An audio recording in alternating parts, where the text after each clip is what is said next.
Madame la ministre, monsieur le préfet, mesdames et messieurs les parlementaires, mesdames et messieurs, chers amis, c'est avec un immense plaisir que je vous reçois aujourd'hui à Saint-Raphaël. Alors je tiens tout d'abord très chaleureusement à remercier notre maître des cérémonies, le président Nicolas Bouzou,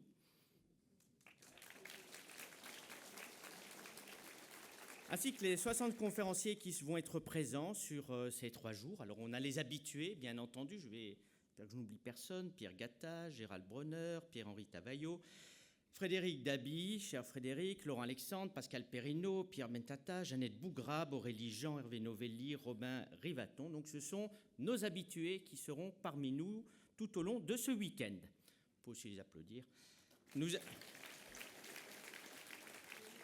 Nous accueillons également, puisque, très cher Nicolas, tu as souhaité avoir de nouveaux intervenants. Donc nous avons Lise Alter, nous avons Nora Bussigny, nous avons Anne-Sophie Joly, Marie-Hélène Toraval, Chloé Claire, Manuel Gautran, Azadeh Kian, Ofer Bronstein ou encore Yasha Mounk, qui est un politologue américain qui sera parmi nous. Vous pouvez également les applaudir.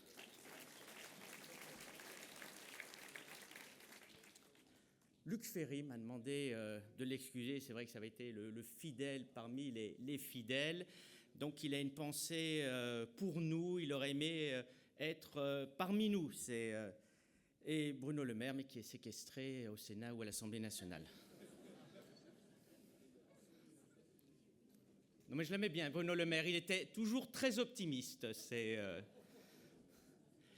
Je tenais également à remercier, donc Nicolas, tu remettras mes pensées à Bruno Le Maire.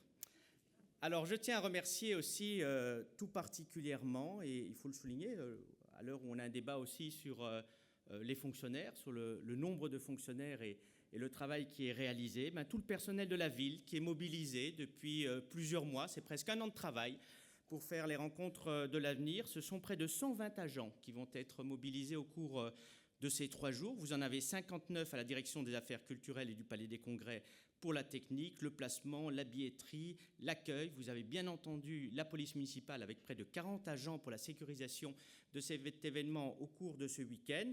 Vous avez également personnel qui vient de tous les services, les chauffeurs que vous avez pu rencontrer pour accompagner également nos conférenciers. Bien ça, je crois aussi que sans eux, cet événement ne pourrait pas avoir lieu, et notamment par rapport à la qualité de l'accueil. Je voudrais saluer la présence également des ministres. Madame Catherine Vautrin, merci beaucoup d'être parmi nous. Ça fait la 2e fois, donc vous êtes une habituée. On peut utiliser ce terme parmi nous. Donc vous êtes la bienvenue et vous venez aujourd'hui en qualité de ministre du partenariat avec les territoires et de la décentralisation. Je vous remercie également de l'applaudir. Nous aurons ensuite ce week-end, dès demain soir, Guillaume Kasbarian, qui est ministre de la fonction publique, de la simplification et de la transformation de l'action publique, au cœur de l'actualité. Et nous aurons l'occasion d'ailleurs de débattre dimanche, un point de vue aussi de l'élu local, avec le point de vue du haut, justement, sur cette réforme de la fonction publique. Et je crois que ce sera un échange qui sera très intéressant. Et nous aurons également M. Jean-Louis Thériault, qui est ministre délégué auprès du ministre des Armées et des Anciens Combattants. Nous aurons bien entendu l'occasion de lui parler du débarquement de Provence et de notre très beau projet de musée du débarquement. Je tiens aussi à remercier l'ensemble de nos partenaires qui nous permettent de pouvoir réaliser cet événement. Vous l'avez compris, c'est un événement majeur, c'est un événement national et je commettrai évidemment une faute en ne citant pas notre invité de ce soir, pour lequel j'ai une affection aussi toute particulière. Je pense bien entendu au président Nicolas Sarkozy, qui est aussi un fidèle de notre commune, puisque c'est la 5e fois qu'il vient à Saint-Raphaël au cours des 4 dernières années. Donc je suis certain que vous serez également très nombreux pour une conférence exceptionnelle sur l'avenir de la France. Alors, mon très cher Nicolas, c'est la 7e année que nous nous réunissons pour les rencontres de l'avenir. C'est un peu ça marque l'âge de raison, en quelque sorte. l'âge de raison depuis une rencontre avec, non pas Nicolas Bouzou, mais avec M. Gérard Bouzou. Je ne sais pas où il est présent, le papa de Nicolas. Alors, le papa de Nicolas est un contribuable raphaélois extrêmement attentif, et c'était lors d'une interpellation à l'Excelsior que nous avons noué les premières relations, et puis la rencontre avec Nicolas. Et une idée aussi qui était une idée simple, c'est que dans un monde complexe, eh bien, il devait y avoir aussi un éclairage sur les problématiques que nous rencontrons. Et puis dans une logique qui est une logique progressiste, parce que c'était mieux avant, nous n'adhérions pas à cette thèse, et je crois qu'elle est contredite par de très nombreux événements. Mais est-ce que c'est mieux demain? Ça également, c'est une véritable question. Et puis, lorsqu'on avait fini la première année, on s'était dit qu'est-ce qu'on va parler de l'année suivante. Et on s'aperçoit que les thèmes sont sans cesse renouvelés. Lorsqu'on a commencé en 2018, qui aurait pensé qu'il y aurait la guerre en Ukraine? Qui aurait envisagé le 7 octobre? Et même l'année passée, qui aurait pensé que Michel Barnier serait Premier ministre? Personne. Que Donald Trump, il était quand même aussi empêtré dans un certain nombre d'affaires, serait réélu. Quand on voit que sur certaines radios, même après l'élection, ils ne pensent pas que c'est arrivé. Donc on voit que ce sont des thèmes qui se renouvellent sans cesse. Et aujourd'hui, donc, nous aurons évidemment à débattre de très nombreux sujets qui concernent l'avenir. Alors, par rapport à cette complexité du monde, ce que nous avons aussi souhaité, mon très cher Nicolas, c'est que nous ayons des rencontres. Et ça, c'est important. Ce sont des événements gratuits. Ce sont également des rencontres avec la population, avec vous. Et il est important, d'ailleurs, c'est un débat actuel, c'est que les élites ne doivent pas être cloisonnées. On a un grand nombre d'élites parmi les intervenants. Vous êtes des élites intellectuelles, des élites journalistiques, des élites économiques, des élites médiatiques. Et on le voit bien, notamment au cours de cette dernière élection américaine, c'est ce problème qui peut exister entre une déconnexion entre les élites et puis, je n'aime pas prendre le terme de peuple, parce que même les élites font partie du peuple. Il n'y a pas lieu de dissocier les deux. Et c'est vrai que d'une part, Frédéric Dabi pourra peut-être nous en dire un mot, mais j'ai été particulièrement frappé par les résultats obtenus par Kamala Harris dans le district de Washington, où je crois que c'est plus de 90% des voix qu'elle a obtenues. Ce qui va totalement, district de Washington, où vous avez une concentration des élites, qui va totalement à rebours de l'ensemble des résultats sur les territoires américains. Et puis, une deuxième réflexion, c'est également des débats, des doctrines qui sont aussi portées par des élites. Je pense au wokisme tout particulièrement. Et lorsque on se rend simplement dans les quartiers ou quand on rencontre les gens, j'ai rencontré très peu de gens qui sont wokistes.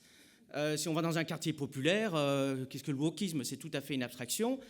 Et d'aller expliquer qu'un homme et une femme, ce n'est pas tout à fait une réalité, qu'un homme peut devenir une femme ou qu'une femme peut devenir un homme, mais qu'après être devenu une femme ou un homme, on peut redevenir une femme ou un homme, c'est très compliqué à comprendre. En tout cas, moi, je m'y perds. Et où que ce soit. Donc, on voit bien que les discours des doctrines, ô combien portés d'ailleurs, et puissamment, par une partie des élites, ne correspondent pas à la réalité. Et pourtant, il faut prendre garde. Il faut prendre garde d'ailleurs à ce qu'il n'y ait pas un clivage entre le haut et le bas. Alors peut-être qu'on évoquera cet ouvrage d'un philosophe belge, ça existe, vous connaissez mon attachement particulier à la Belgique, Michel Fer, dans son ouvrage « Producteurs et parasites », où vous avez une dissociation qui se fait à travers une classe moyenne qui serait dans les producteurs et des parasites qui seraient soit l'élite ou le tout bas. Il faut prendre garde justement à cette évolution, car notre société ne peut pas fonctionner avec de telles fractures. Et c'est pour ça que, dans cette perspective, je sais que je plaide assez souvent pour une France de proximité avec une décentralisation profonde. Je pense qu'on fonctionne aussi. Édouard Balladur parlait d'une illusion jacobine, qu'on aura fait le tour avec Nicolas Sarkozy également. mais sur un modèle qui est totalement dépassé, un modèle de gouvernance aussi. Ici, on remonte à Louis XIV, à la Révolution, à Robespierre ou encore à Napoléon, qui s'est tant inspiré du modèle romain. On constate que ce modèle aujourd'hui est tout à fait essoufflé et même dépassé. Alors oui, monsieur le préfet, parce que vous allez me faire des gros yeux, sinon on fonctionne très bien ensemble. Donc je ne veux pas... notre travail est bon, mais c'est le système qui pose un certain nombre d'interrogations. Et vous, madame le ministre, qui avez été très longtemps élue locale aussi, vous le savez parfaitement, vous avez rencontré également des victimes des inondations, notamment cet après-midi, des sinistrés. Alors on va vous parler du nombre d'années qu'il faut pour faire émerger des projets, toutes les difficultés administratives, etc. Donc tout ce discours est particulièrement connu. Je pourrais vous parler d'un célèbre lézard raphaélois aussi qui empêche d'avancer sur un certain nombre de projets. Alors, je voudrais juste dire un mot, et je ne serai pas très long, parce que j'ai eu un caviar qui m'a été adressé par une administration qui n'est pas très appréciée par les élus hier. Cette administration, c'est l'Adréal. Alors, quand vous parlez à un élu de l'Adréal, c'est comme si vous demandez à un journaliste du Nouvel Observateur de vous parler de Bigard. Alors, c'est un courrier qui est daté hier. On avait fait une demande. On avait fait une demande pour avoir sur l'autoroute, vous voyez, une demande très simple, un panneau qui indique que le musée de Funès à Saint-Raphaël. C'est pas très compliqué. Bon, on l'a fait demander à Escota, mais il y a toute une instruction particulière à l'Adréal. Je reçois un courrier de près de 4 pages. Alors je vous passe les instructions qui renvoient à la circulaire ministérielle, qui renvoient elle-même à l'arrêté, modifié, etc., etc. Donc le dossier était extrêmement étudié d'un point de vue juridique. Donc on nous dit, bon, le panneau, vous ne pouvez pas l'avoir parce qu'on ne peut avoir qu'un panneau tous les 5 km et il y aurait d'autres panneaux. Bon, d'accord, peut-être, ça a été bien compté. Mais après, vous avez une appréciation qui nous est faite et qui nous dit, mais votre musée de Funès, il n'est pas assez connu. Parce qu'on a regardé dans le routard. Et dans le guide du routard régional, eh bien, il n'est pas mentionné. Et donc, on a l'avis de l'Adréal est un avis défavorable.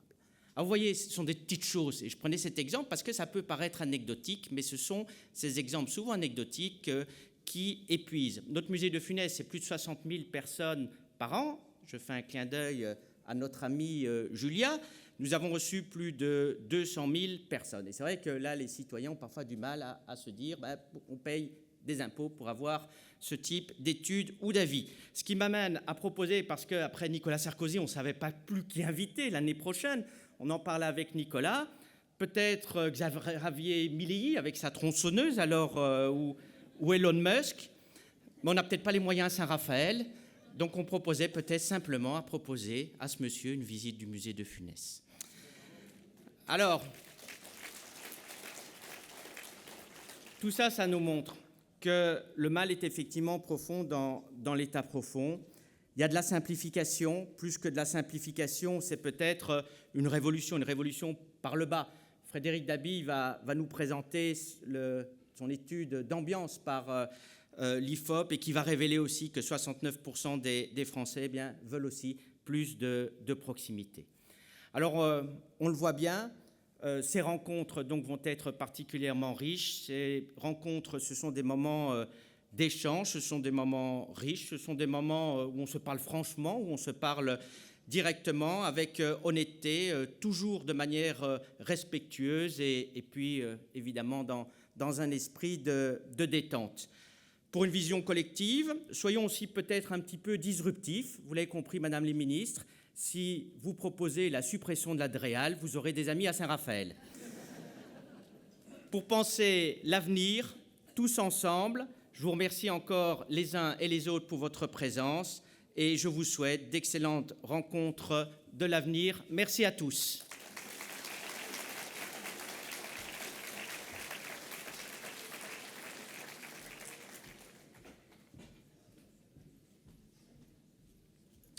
La parole est à Madame Catherine Vautrin, ministre du Partenariat avec les territoires et de la décentralisation.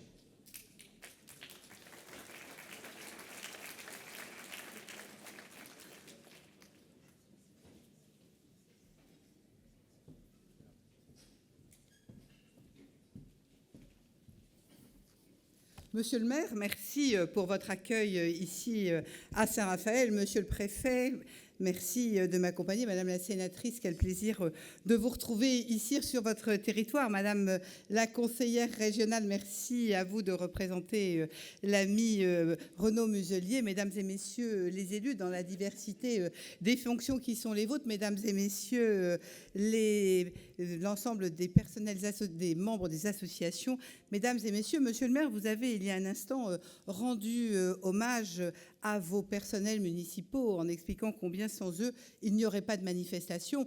Et évidemment, cette manifestation, cher Nicolas, quel plaisir de te retrouver. Mais comme vous avez rendu hommage à vos agents municipaux, je vais rendre hommage aux agents de l'État. Parce que, bien évidemment, vous avez à l'instant donné un exemple, et évidemment, personne ne va féliciter cette lettre. Mais je ne laisserai pas, je vous le dis très directement, on est là pour dire les choses en face, tous les agents de l'État ne sont pas comme ça. Il peut y avoir des erreurs, mais il y a aussi beaucoup de gens qui sont concentrés, qui travaillent. Dans quelques heures, je vous quitterai pour aller au MUI remercier des gens qui sont des fonctionnaires. Je pense par exemple aux forces de gendarmerie, je pense à des gens des services publics de sécurité civile, et heureusement qu'on les a. Donc évidemment, il y a plein de choses qu'il faut qu'on change ensemble, mais il y a aussi plein de gens qui se lèvent tous les matins au service des Français, et ceux-là, je veux les remercier et je veux les féliciter. Alors, évidemment, vous retrouver aujourd'hui, c'est se mettre dans la droite ligne de ce que j'avais eu le plaisir de faire l'année dernière.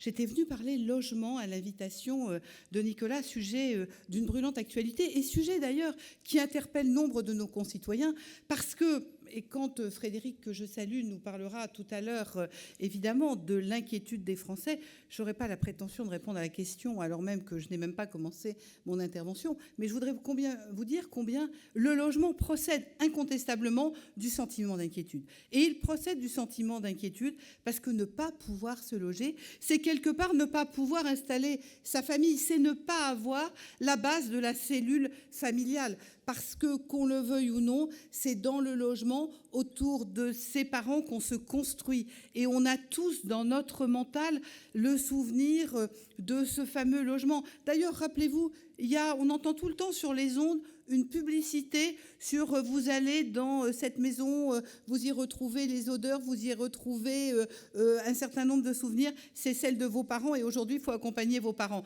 C'est dire si même aujourd'hui, les spécialistes du marketing utilisent ce lien au logement, c'est dire combien le logement est important. Et donc, venir vous en parler l'année dernière, c'était partager avec vous cet élément, cette nécessité qu'il y a partout sur le territoire, et vous le savez ici dans le Sud, qui est un département, notamment dans le Var, où il y a une croissance démographique qui est un peu plus élevée que la moyenne nationale, mais surtout une arrivée de personnes qui cherchent à se loger. Donc vous savez combien la place du logement ici sur votre territoire est extrêmement importante. Alors aujourd'hui, je suis plutôt venue échanger avec vous dans ce moment, comme ça a été dit par monsieur le maire, dans un moment qui se veut un moment de respiration, de prise de recul et probablement de réflexion. Et merci Nicolas de nous permettre cela, parce qu'effectivement, quand on est pris dans le chaudron de l'actualité politique, dans le chaudron de la petite phrase, c'est tellement simple, en 2 minutes, de railler quelqu'un, de railler quelque chose, alors que, in fine, le sujet, évidemment, c'est d'essayer ensemble de s'élever un peu au-dessus de l'écume des jours. Et incontestablement, le sondage que va révéler Frédéric ne peut que nous interpeller, les Français et l'avenir, entre peur et espoir. Quand on est responsable public, on est évidemment interpellé. Quand on est parent, quand on est grand-parent, on est interpellé, parce qu'on se dit, que laissons-nous à nos enfants? Que va devenir ce pays auquel on a contribué par notre travail, par notre engagement au sein d'associations? Et quelque part, évidemment, aujourd'hui, en raison des responsabilités ministérielles qui sont les miennes, je suis évidemment interpellée quand on s'appelle partenariat avec les territoires. Et évidemment, je veux partager avec vous une perception sur finalement cette relation à l'avenir, qui est un peu une relation à l'avenir vers nos territoires. Parce que je crois qu'il faut qu'on se dise que ce sentiment nouveau de l'inquiétude face à l'avenir est un sentiment qu'on peut situer dans la fin, qui est arrivée à la fin du XXe siècle. Quand on regarde, évidemment, nous n'avons pas connu cette période dramatique des conflits mondiaux. Le maire rappelait que j'étais une élue J'ai été benjamine du conseil municipal de Reims et j'étais, il y a encore 11 mois, présidente de la communauté d'agglomération du Grand Reims.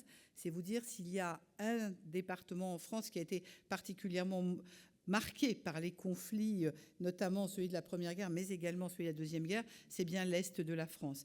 Et donc, après ces éléments dramatiques de la première moitié du XXe siècle, il y a eu ce phénomène des 30 Glorieuses. Nous sommes des enfants des 30 Glorieuses, nous sommes nés pendant les 30 Glorieuses. Et finalement, à cette époque, nos parents, nos grands-parents, pour les plus jeunes d'entre nous, avaient foi en le progrès, avaient foi en ce progrès scientifique, en ce progrès économique qui a quelque part caractérisé le 19e, le 20e siècle.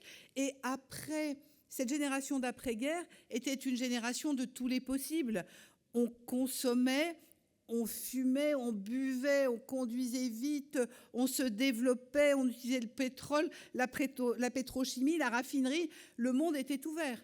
Et finalement, 60 ans après, on nous dit la cigarette vous fait mourir, manger vous fait grossir, l'obésité est dangereuse, le pétrole est mauvais pour la planète et nous sommes face à une inconnue qui est globalement qu'allons-nous devenir et quelle réponse allons-nous apporter? Et c'est tout juste si nous ne portons pas la responsabilité d'avoir généré un système qui est un système dont on n'imaginait pas ce qu'il pouvait générer, mais qui aujourd'hui a montré ses difficultés. Et donc, quelque part, après un phénomène de ralentissement qui a été très important, souvenez-vous de l'extrême fin 20e et début 21e, le drame du chômage de masse, le drame de la reconversion de nos bassins industriels, le drame des pandémies, parce que bien sûr, on a tous en tête le Covid, mais rappelez-vous quand même le cancer, rappelez-vous le VIH, des sujets qui, évidemment, n'ont probablement pas contribué à rendre les gens joyeux et ont commencé à se dire, mais finalement, est-ce que mes enfants ne vivront pas moins bien que moi? Et derrière, avec des enjeux qui sont d'ailleurs des enjeux démographiques. La France prospère, la France heureuse, la France qui fait des enfants, elle a carrément mis les pieds sur les freins.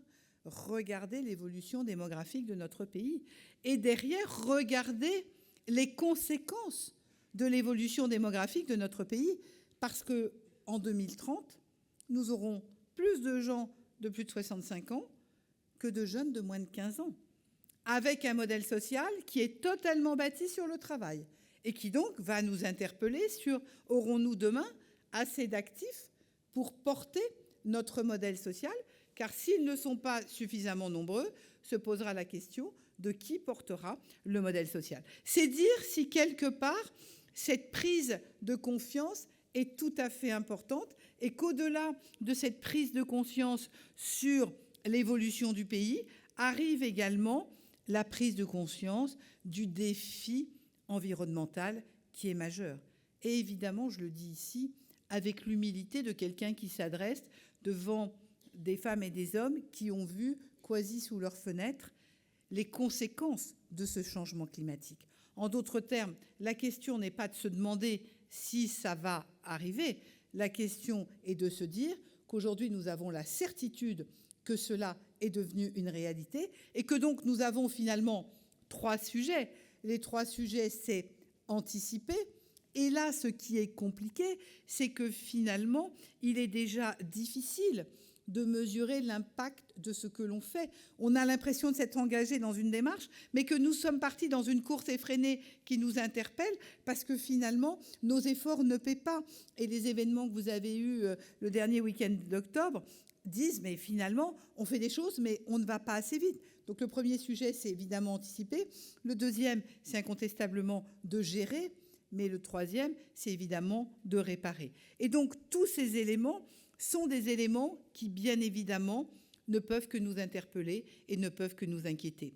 Et quand on regarde des gens qui, quelque part, ont été des grands inventeurs, qui ont fait progresser la science, je pense à Marie Curie. Elle disait déjà « Rien dans la vie n'est à craindre, tout doit être compris. C'est maintenant le moment de comprendre davantage afin de craindre moins. » Mais quelle sagesse!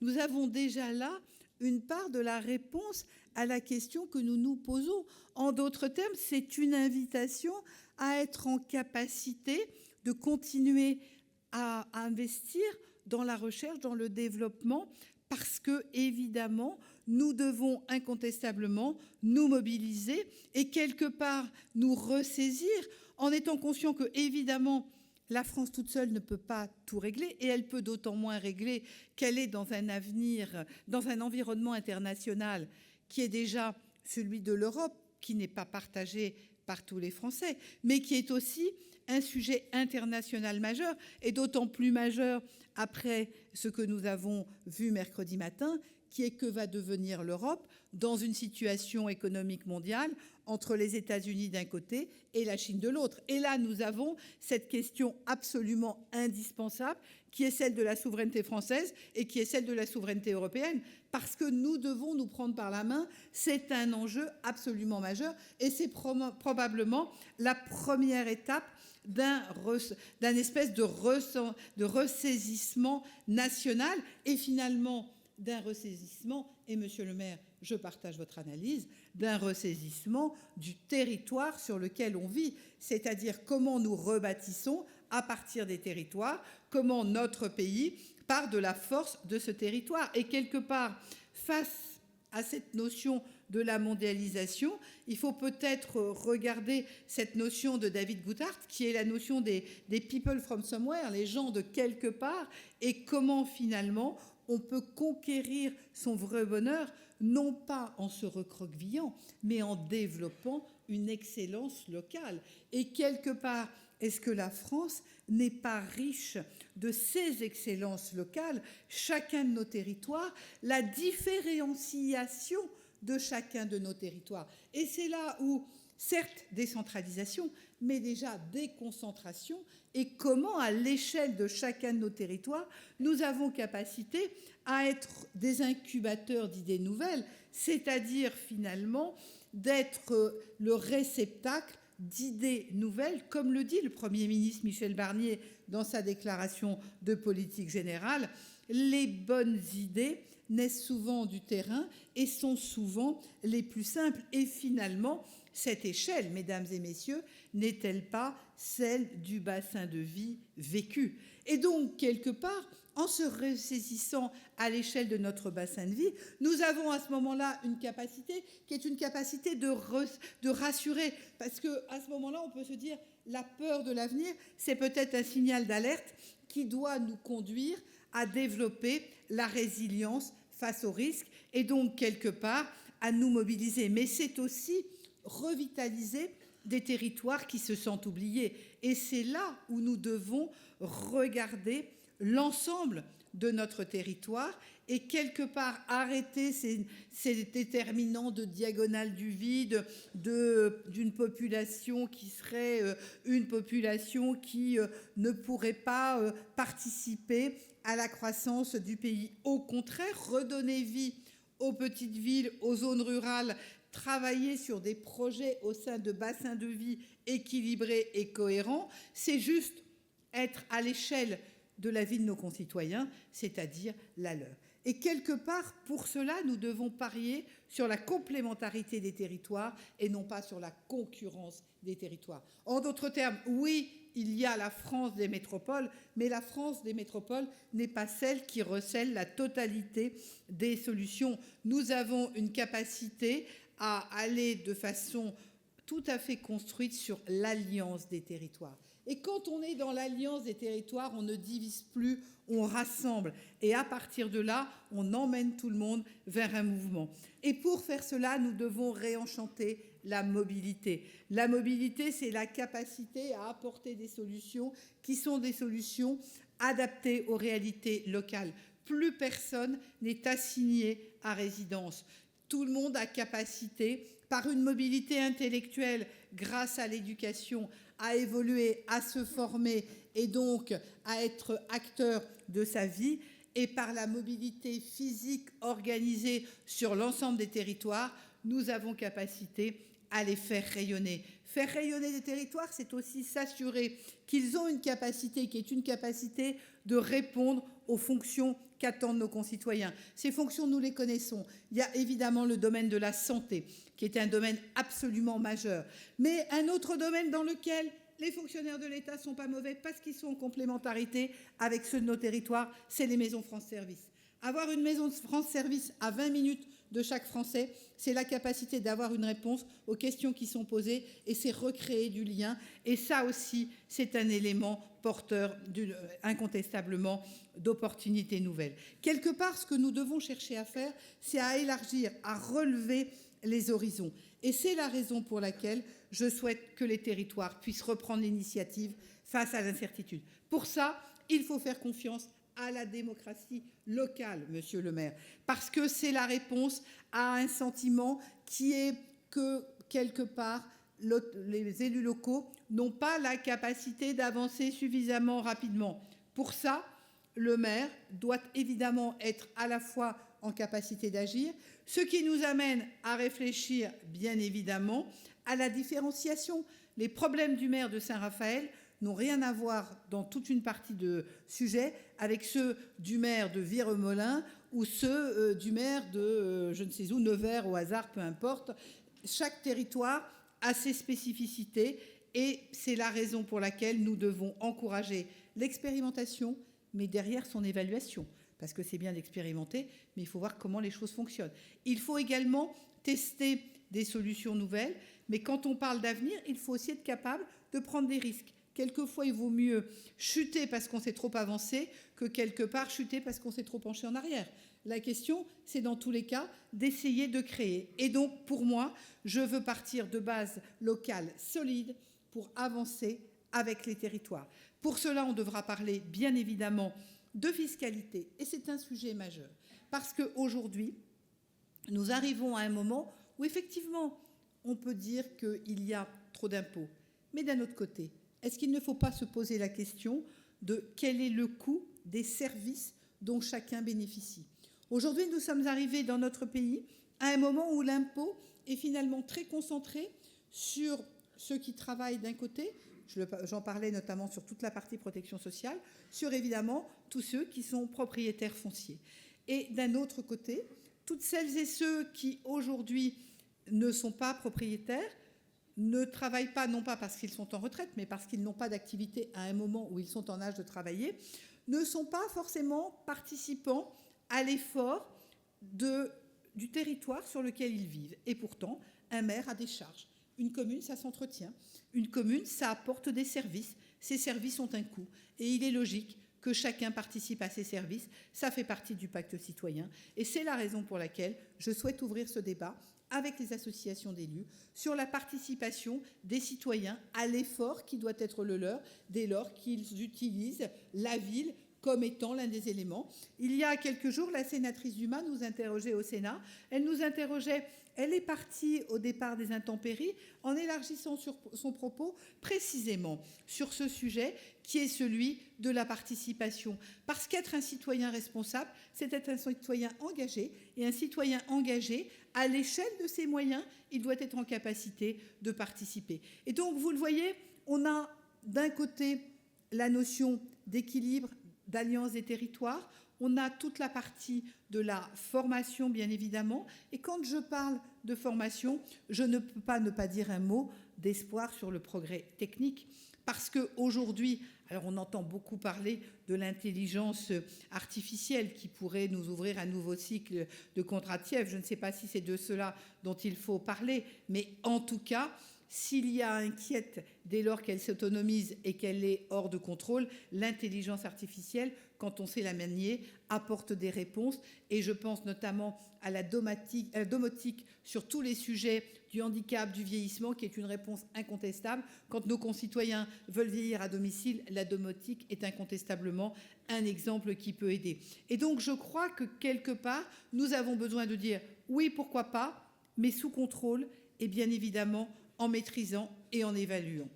Alors, tous ces éléments me permettent de dire que, quelque part, nous avons une anxiété collective qui pourrait se transmettre comme étant finalement un moteur d'innovation, de solidarité, dès lors qu'on remet l'action publique au cœur de notre vie. Écoutez nos concitoyens, parce que nos concitoyens ne sont pas que des consommateurs. Les écouter, c'est entendre des concepteurs d'idées, c'est entendre des producteurs d'engagement, des producteurs de conviction. C'est donc, quelque part, redonner de l'autonomie d'action à nos concitoyens et, je vous l'ai dit, à nos élus. En une phrase, on passe d'un État tutelle à un État partenaire et ensemble, nous imaginons un modèle de gouvernance qui laisse les territoires s'inventer, qui redonne les clés de l'avenir. Est-ce que, quelque part, ça n'est pas le chemin à emprunter pour renouer avec l'espoir dans l'avenir ?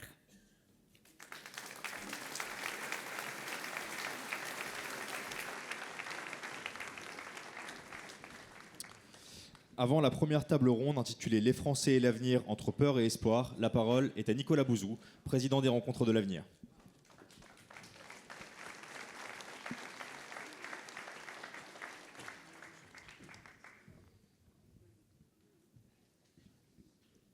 Bien, bonjour à tous.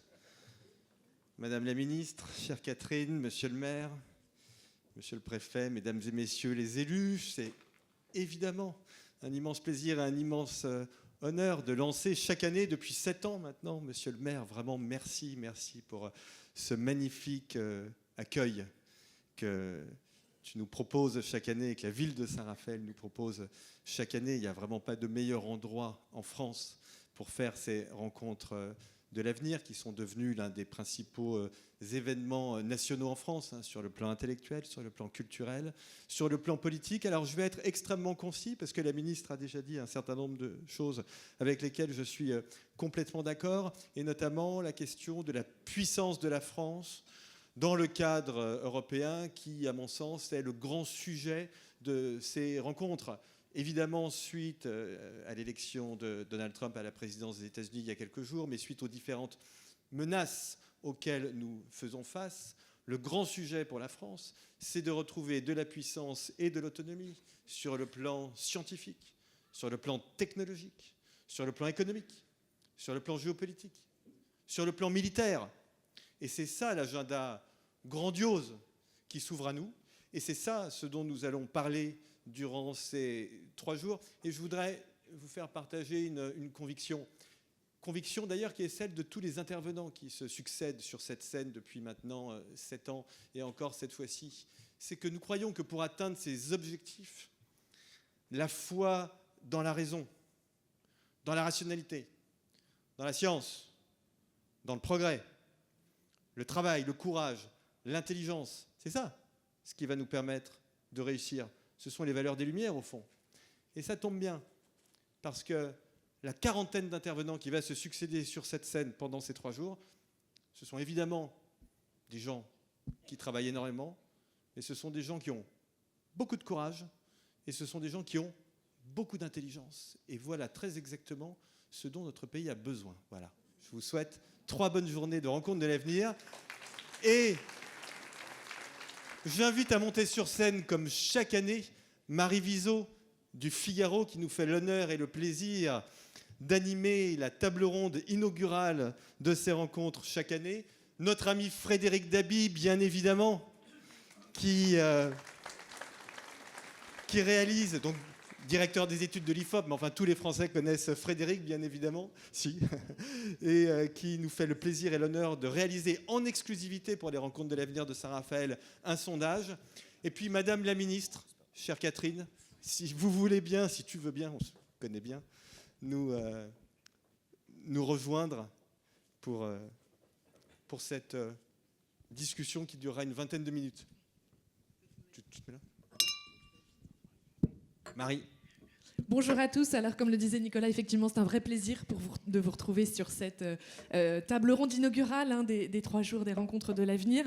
Donc, vous la connaissez bien maintenant, cette introduction. Et elle commence tout de suite avec Frédéric Dabi, directeur général de l'IFOP, qui nous présente son sondage actualisé pour les rencontres de l'avenir sur la perception des Français, leur confiance, la manière dont ils se projettent dans le monde de demain. Frédéric, on t'écoute sur ce nouveau sondage. Merci, chère Marie. Bonjour à tous et tous. Effectivement, c'est ma 7e année également aux Rencontres de l'Avenir. Merci, monsieur le maire, de nous accueillir. Merci, Nicolas, pour ton invitation et ta fidélité. Et très heureux, chère Catherine Vautrin, madame la ministre, de vous retrouver aujourd'hui. Effectivement, c'est traditionnellement un coup de sonde sur notre baromètre traditionnel, sur le regard, la projection des Français. En principe, ça doit s'afficher, mais ça va venir. Des Français à l'égard de l'avenir. Quelle représentation, quelles anticipations des changements, quel lien, et tu en parlais, Nicolas, entre l'avenir et le progrès, avec, je ne sais pas si ça va finir par arriver, j'appelle la régie avec calme, mais un peu de stress quand même, sur cette question de l'avenir tel qu'il est perçu par les Français. Difficile de se projeter. On va voir, comme chaque année, qu'il y a des anticipations inquiètes, mais également des changements qui sont intéressants et qui montrent que des événements peuvent, voilà, je reviens derrière, peuvent impacter le regard des Français. Donc le protocole méthodologique, une enquête d'opinion classique, une mini-France qui a été interrogée, tous les territoires ont été représentés, notamment les 24-25% des Français vivant en commune rurale. Ce n'est pas une enquête auprès des métropoles. Entre parenthèses, à travers toutes les enquêtes que je vois et le livre que je viens de publier, le discours un peu simpliste dans les métropoles, tout va bien, en commune rurale, tout va mal, c'est plus que faux, c'est complètement un non-sens par rapport à ce que les Français nous disent dans nos enquêtes qualitatives. L'enquête a été faite il y a très peu de temps, fin octobre dernier. Avant de rentrer dans l'enquête, un peu l'état d'esprit des Français. Vous connaissez cette question, nous la posons maintenant depuis une trentaine d'années avec Ouest France, puis maintenant avec LCI et Sud Radio. L'optimisme des Français pour l'avenir, bien sûr, toujours un pessimisme majoritaire, et la ministre Catherine Vautrin a parfaitement raison de dire que c'est un pessimisme, non pas pour soi, mais un pessimisme de projection. Cette idée, cette crainte, ce ressenti, mais Churchill disait, perception is reality, c'est-à-dire la perception, c'est le réel, que ses enfants vivront moins bien que soi. Mais clairement, vous le voyez, il s'est passé quelque chose par rapport à il y a quelques mois, quand au cours de cette dissolution, événement qui a inquiété les Français, qui les a empêchés de se projeter vers l'avenir, on était tombé à 17% seulement d'optimisme. Ça n'était jamais arrivé dans l'histoire de ce baromètre. En cette rentrée, 22 points de plus, 39%, il s'est passé quelque chose. C'est clairement l'effet JO, qui a été une sorte de parenthèse enchantée, de shoot anti-déclin, qui a rassuré les Français, qui a redonné de la fierté, qui a montré les réassurances, qui a réassuré sur le modèle français. Et effectivement, c'est le reflet de cette période où, bien sûr, les inquiétudes sont là, on va le voir, mais il y a une sorte d'apathie optimiste sur l'idée que la France, finalement, va mieux que ce que l'on le dit. Une autre question posée récemment montrait, non pas 39% d'optimisme pour soi, mais 59% d'optimisme pour la France. C'est très nouveau par rapport à la rentrée de 2022, vous vous en souvenez, où les Français étaient très mobilisés, inquiets sur la future réforme des retraites, frustrés par une campagne présidentielle qui avait été phagocytée par le Covid et percutée par la guerre en Ukraine. Même chose à la rentrée 2023, quand on s'était vu il y a maintenant un an, où il y avait la suite de ces émeutes urbaines que les médias ont un peu oubliées, mais qui ont beaucoup marqué les Français. Là, on est sur cette période où l'optimisme est reparti à la hausse. Pour autant, on a toujours des représentations associées à l'avenir qui révèlent un univers éminemment anxiogène. 3/4 des Français considèrent que l'avenir est inquiétant. Alors bien sûr, effet de cet optimisme un peu plus fort, 9 points de moins par rapport à l'année dernière, ce n'est pas rien. Mais cette inquiétude, on le voit, elle est liée à l'histoire du pays. Quand on interroge les Français sur les années qui viennent de se produire, le mot qui revient, c'est le mot choc. Choc du terrorisme. On va commémorer dans quelques mois le 10e anniversaire de cette année 2015 terrible. Charlie Hebdo, l'hypercacher, puis l'attentat du 13 novembre. Choc du Covid, choc de l'inflation, choc des gilets jaunes, choc de la guerre en Ukraine. Ce qui fait que l'avenir inquiète, même si vous le voyez, c'est un signal faible, comme on dit dans mon métier, mais ça reflue un peu par rapport aux autres années et parallèlement, l'avenir jugé excitant, ce qui est plutôt positif, remonte de 5 points et n'a jamais été aussi fort depuis 2019. Un avenir également qui paralyse, mais également qui indiffère. on n'arrive pas à se projeter, on est marqué par les chocs que connaît le pays. Presque un Français sur 5 sont dans une posture de retrait, d'indifférence par rapport à l'avenir. Alors, dans quel changement, dans quel domaine les changements à l'avenir seront les plus importants? Et là, c'est ce que vient de dire la ministre était tout à fait juste parce qu'on retrouve les thématiques qu'elle a évoquées. D'abord, on anticipe des changements importants sur la lutte contre le dérèglement climatique. Bien sûr, ça arrive en tête, mais c'est moins qu'en 2023, c'est 10 points de moins par rapport à 2021. Et c'est vrai que c'est le reflet d'un certain désarroi chez les Français face à toutes les manifestations du dérèglement climatique. Et ça génère deux effets. Un effet que j'appelle « c'est foutu, c'est trop tard, le changement et le dérèglement est irréversible ». Et un autre effet que j'appelle, notamment en France, messieurs les Anglais tirez les premiers, sur le mode « ce n'est pas aux Français de faire des efforts, nous sommes très vertueux, contrairement à ce que peut dire le parti écologiste ou la gauche radicale en matière de lutte contre le dérèglement climatique, c'est aux Chinois, c'est aux Allemands, avec leurs centrales à charbon, c'est aux États-Unis de faire des efforts. Les deux thématiques qui arrivent ensuite, à égalité avec le climat, la santé. La santé, c'est le sujet capital.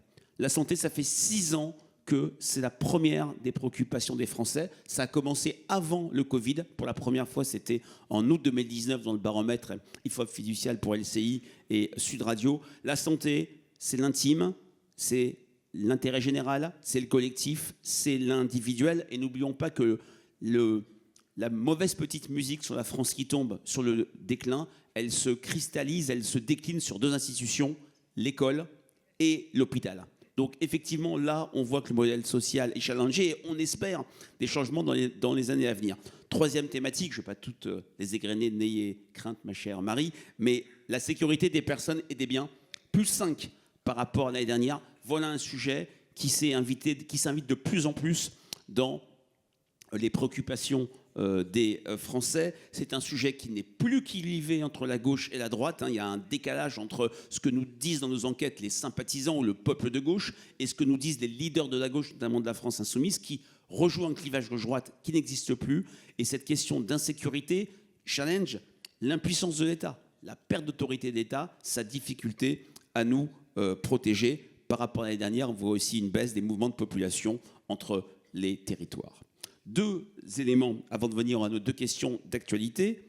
Est-ce qu'il y a un progrès ou une régression dans le monde d'aujourd'hui? Bien sûr, et c'est particulièrement spectaculaire. À peine un Français sur 10 voit le monde aujourd'hui comme une période de progrès. Alors c'est plus fort chez les jeunes, un quart. C'est plus fort chez les diplômés du supérieur. C'est plus fort chez les sympathisants Renaissance ou ceux des Républicains. Mais l'idée de régression, l'idée que le monde marche de travers, l'enquête a été faite fin octobre, avant les derniers rebondissements où certains ont vu dans la réélection de Donald Trump un moment de régression. Ce n'est pas ce qui se passe aux États-Unis est aux États-Unis, mais en tout cas, on a cette période particulière où l'idée que ce qui était naturel, la ministre en parlait au moment des 30 Glorieuses, même entre les deux guerres, que l'avenir était peut-être radieux, était une période de progrès, est complètement annihilée par ces chiffres. À peine un Français sur 10 considère que le monde d'aujourd'hui connaît une période de progrès. Et quand on se projette dans le monde de demain, c'est un petit peu mieux, 18%. Mais le lien qui était fait automatiquement entre l'avenir et le progrès ne tient plus. Il faut le réinventer. Dans notre première édition, Nicolas, on avait montré à quel point la recherche scientifique, les scientifiques, l'intellectualisme, le fait de parler à l'intelligence des Français. Je fais une petite parenthèse pour remercier le maire de confier à l'IFOP des dispositifs de démocratie participative où on fait parler les habitants de Saint-Raphaël, où on les informe, on les instruit, entre guillemets, on les éclaire sur un sujet. Et comme par hasard, quand ils prennent leurs décisions, quand ils éclairent l'action municipale de proposition, c'est jamais irrationnel, c'est jamais loufoque, c'est toujours sérieux et ça va dans le sens du progrès. Pour autant, si je reviens sur cette question, 6 Français sur 10 se projettent dans une période de régression en pensant à demain. Alors, deux dernières questions d'actualité. Alors, bien sûr, élection américaine oblige, même si elle a été faite le 29 et 30 octobre et l'IFOP, qui n'a pas sondé aux États-Unis, n'avait pas anticipé, pour le coup, la réélection de Trump. Une question que nous posons depuis une trentaine d'années. Est-ce que les États-Unis sont un allié sûr ou pas pour la France? Vous voyez très bien, c'était une question qui se posait à peine en 1994. mai 2014, c'est-à-dire un moment juste avant, plutôt mars 2017, juste après l'arrivée de Trump à la Maison-Blanche, on tombe à 38%, 39 points de moins. Quand sur une série de questions comme ça, on a une baisse de 39 points, c'est qu'il s'est passé quelque chose. Là, les choses reviennent à leur niveau, mais nonobstant Donald Trump, octobre 2024, on a une baisse par rapport à ce qu'on mesurait à 2022. Il y a chez les Français l'idée qu'ils doivent, notamment à l'échelle européenne, on va le voir, connaître un chemin autonome sans le protectorat des États-Unis. Bien sûr, une question qui remet les choses à sa place, notamment par rapport aux réseaux sociaux, qui parfois mettent en avant un soutien de la France et à Poutine et à la Russie. On a un niveau extrêmement faible, à peine un Français sur 10 voit la Russie comme un partenaire sûr. À un point près, c'est la cote de popularité de M. Poutine en France. Dernière question, notamment par rapport à la fiabilité assez malaisée et moins forte que par le passé de nos alliés, la confiance donnée à l'Union européenne sur différentes problématiques. Et là, vous le voyez, quelques mois après ces européennes qui ont été escamotées, dont les enseignements ont été assez escamotés compte tenu de l'annonce présidentielle du 9 juin à 20h30, on a un score quand même minoritaire, mais honorable. Presque 4 Français sur 10 ont confiance dans l'Union européenne pour répondre aux défis de l'avenir. C'est une minorité, bien sûr, mais on n'est pas sur une logique électorale où on va seulement s'intéresser à ce qui dépasse 50%.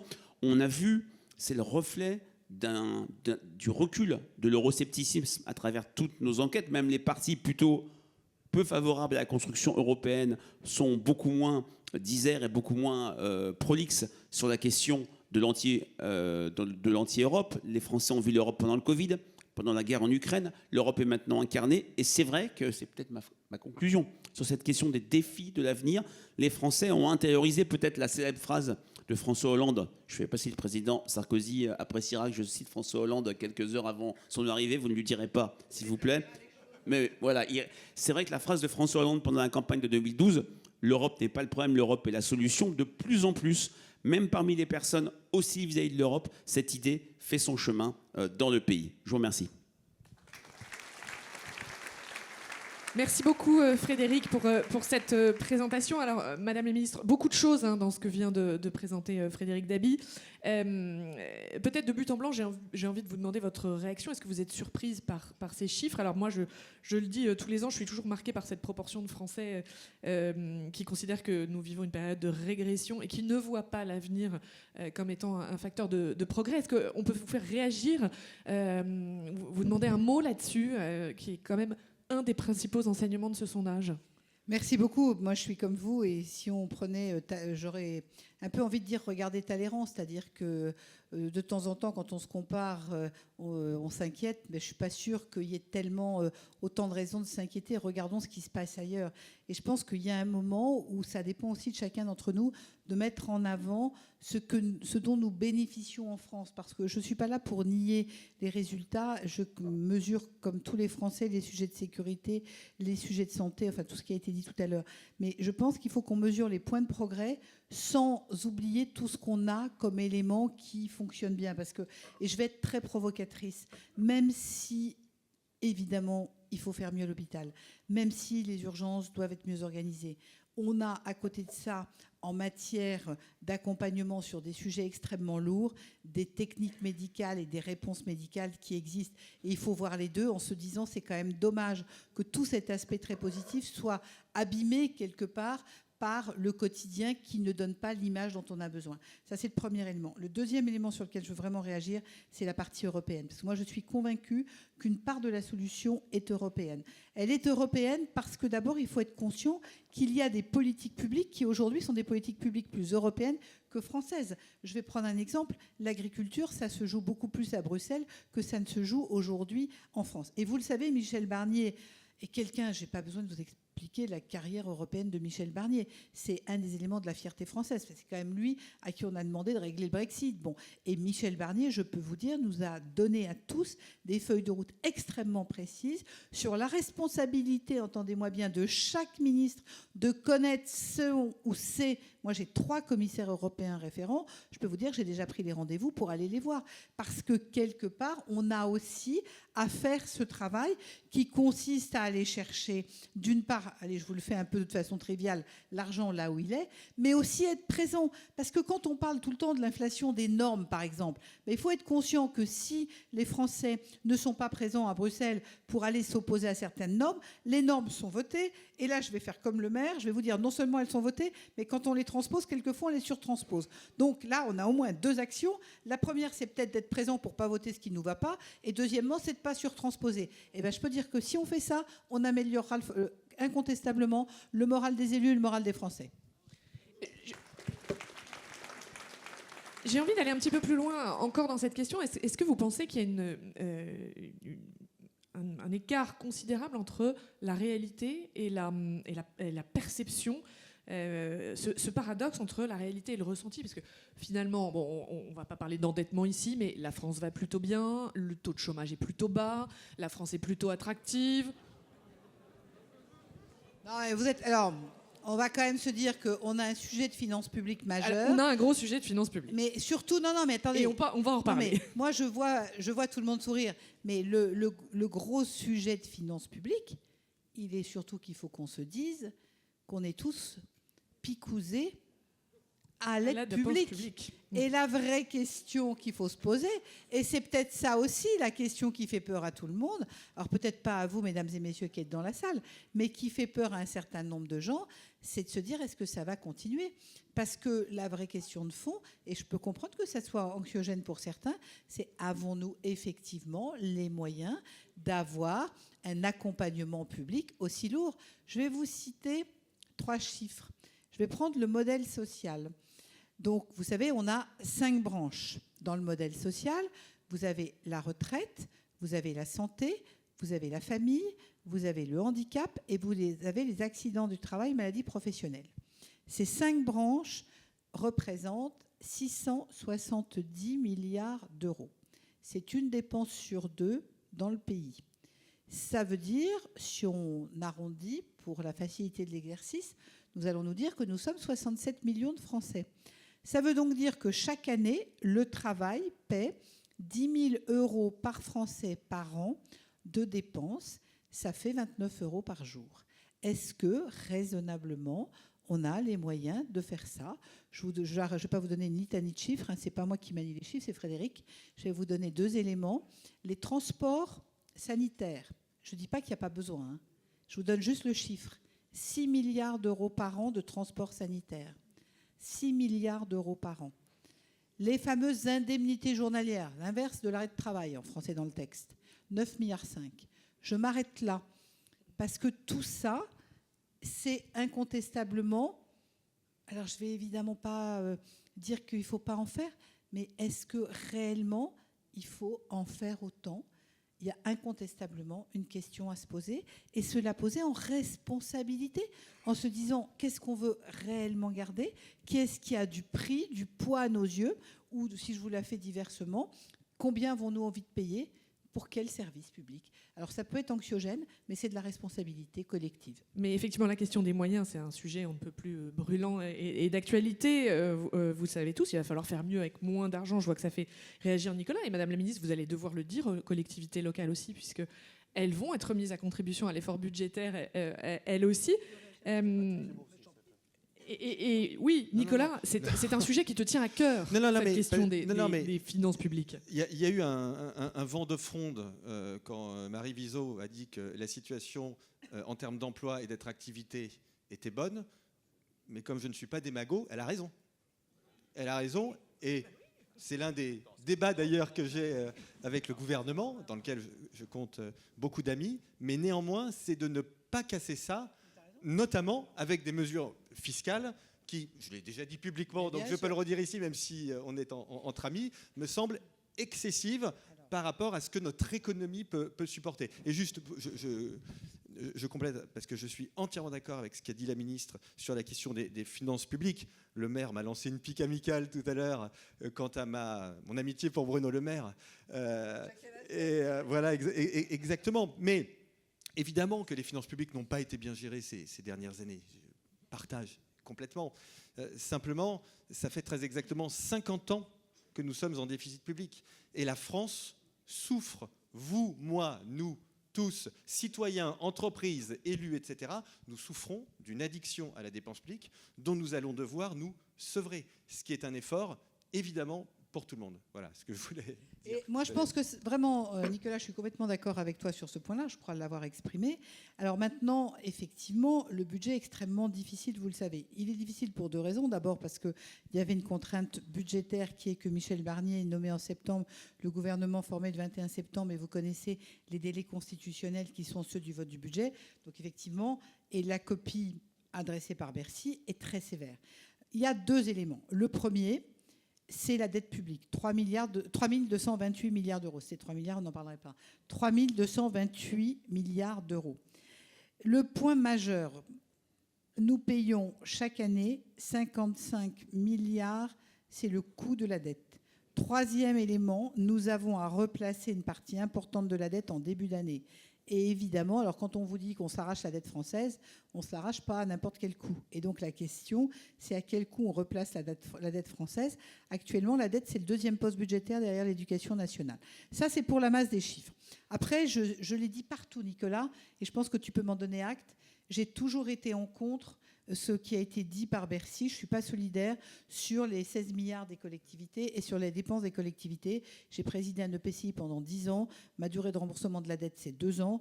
Donc moi, je suis désolée, mais je sais ce que c'est que la capacité d'autofinancement, l'épargne brute et l'utilisation de mon épargne brute pour investir. Donc là-dessus, ce n'est pas les collectivités qui sont responsables de la dette. Derrière Michel Barnier, que fait-il ? Michel Barnier dit « Nous avons 2 dettes. Dette financière, dette écologique. Nous devons nous atteler à ça. » Parce que nous sommes en procédure, il faut quand même le dire. On a l'Europe, mais on est aujourd'hui en procédure face à l'Europe pour dépassement des règles budgétaires. Nous ne sommes pas à 3%, on est à plus de 6 au moment où je vous parle.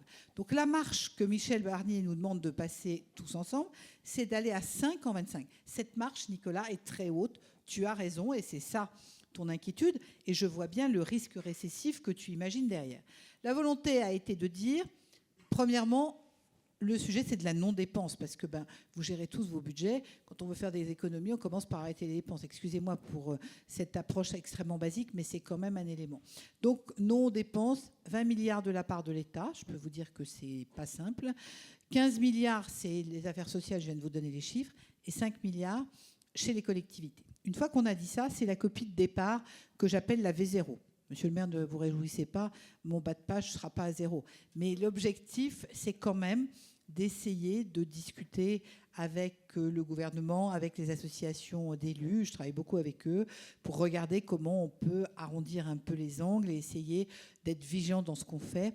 Et je pense notamment aux départements, parce que les départements ont une particularité par rapport aux communes, EPCI et aux régions, c'est qu'ils gèrent pour le compte de l'État les fameuses prestations sociales et que là-dessus, ils agissent pour compte d'eux, mais ils n'ont aucune capacité à réduire quoi que ce soit. Donc l'effort est très difficile. Donc derrière, ce que nous cherchons à conjuguer, c'est d'un côté être concrètement crédible vis-à-vis de l'Europe. Excusez-moi d'avoir des mots aussi durs, mais c'est quand même ça le sujet. Quelle crédibilité avons-nous vis-à-vis de l'Europe ? Et en même temps de ne pas enclencher un cycle récessif. C'est cet exercice que nous faisons, mais incontestablement. Et c'est pour ça, c'est dans cet esprit que nous nous sommes engagés à aller à 3% que sur un processus de lissage jusqu'en 29, alors qu'on aurait dû aller beaucoup plus vite. Mais en lissant, ça permet 2 choses. Ça permet, 1, d'être crédible, et 2, que l'effort soit moins rude et de limiter l'effet récessif. Frédéric, tu voulais réagir sur ce sujet ? Quelques mots par rapport aux thèmes qui ont été abordés. D'une part, sur les craintes que Nicolas a mises en avant sur le fait que le budget casse la croissance et l'attractivité. Ce qui est très intéressant, c'est que tu as de ce point de vue-là un allié du côté de l'opinion publique. Quand il y a quelques années, on testait dans des sondages peut-être un peu rapides et quantitatifs, est-ce que les entreprises doivent payer, etc. Les Français disaient oui. Maintenant, il y a quand même une prise de conscience que l'entreprise crée de l'emploi, que l'entreprise est un acteur de confiance. le regard sur l'entreprise, je l'avais dit ici l'année dernière, c'est absolument métamorphosé depuis une dizaine d'années. N'oublions pas qu'il y a 20 ans, quand Jean-Pierre Raffarin va à l'université d'été du MEDEF, il s'effondre dans les sondages auprès des jeunes, auprès des sympathisants de gauche. C'est terminé. Les Français voient l'entreprise comme un acteur de confiance, peut-être parce que l'État est moins présent pour changer la vie. Il y a 2 acteurs de confiance, les collectivités territoriales et les entreprises. Et ce qu'a dit Catherine Vautrin, Madame la Ministre, sur la dette, effectivement, il y a aussi une prise de conscience des Français. Alors, la préoccupation pour la dette remonte comme un cheval au galop, plus 11 points entre septembre 2023 et septembre 2024. Il y a aussi l'idée que la dette, c'est pour nos enfants, c'est un puissant moteur d'inquiétude et de mobilisation. Et donc, dans ce cadre-là, le discours a changé. J'ai posé une question dans le cadre d'une enquête pour le SIG sur la connaissance par les Français du fait qu'un de nos principaux postes, c'est ces 50 milliards des intérêts de la dette. On a presque 40% des Français qui déclarent le savoir. C'est quelque chose de macroéconomique, c'est pas très simple. Donc je pense que de ce point de vue-là, même si ça n'empêche pas des craintes sur les hausses d'impôts, je ne mets pas des lunettes roses, mais le gouvernement et les pouvoirs publics ont peut-être un allié qui serait l'opinion publique. Merci. Merci Frédéric. Alors, nous avions encore plein de questions à vous poser, Madame la Ministre, mais on me fait des grands signes. Au fond de la salle, donc on va vous libérer et vous remercier. Peut-être juste un petit mot, le petit mot de la fin pour clore cette discussion.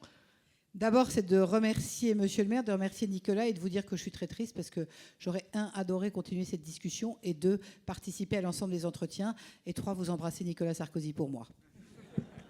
Merci.